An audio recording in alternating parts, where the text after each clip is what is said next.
Thursday night was shaping up to be a frustrating night for the US women's national team, which entered the final 15 minutes of its friendly against Portugal in a 0-0 deadlock. Despite dominating possession, the US had created precious few quality chances throughout most of the friendly in Houston. But Sam Mewis unexpectedly found herself unmarked inside the 6-yard box on a corner in the 76th minute and made no mistake with her header to give the USWNT a 1-0 win.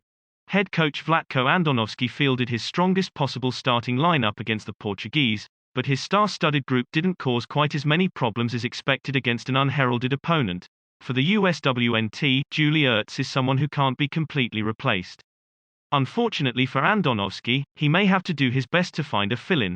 On Thursday, Andonovski gave a glimpse of what an Ertz-free USWNT setup could look like, and the experiment didn't go terribly. Lindsey Horan, who normally plays as a box-to-box midfielder, dropped back into the holding position, where she performed an admirable Ertz impersonation in a role she's played for the US in the past.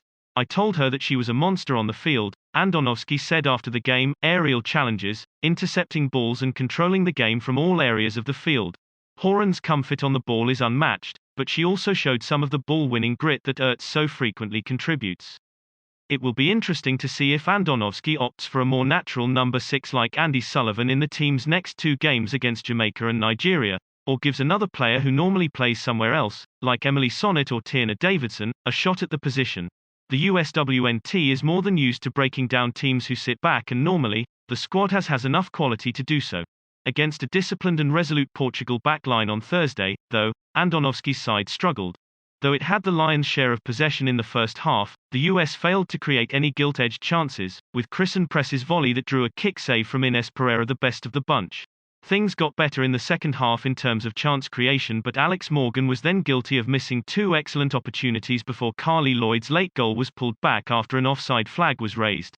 Though they may have been frustrated, the US also got a useful exercise ahead of an Olympic tournament that will see plenty of opponents set up the way Portugal did. "That was my post-match huddle speech," Andonovski said. "That this is what we're going to see several times at the Olympics." Press added, "I think it's hugely valuable.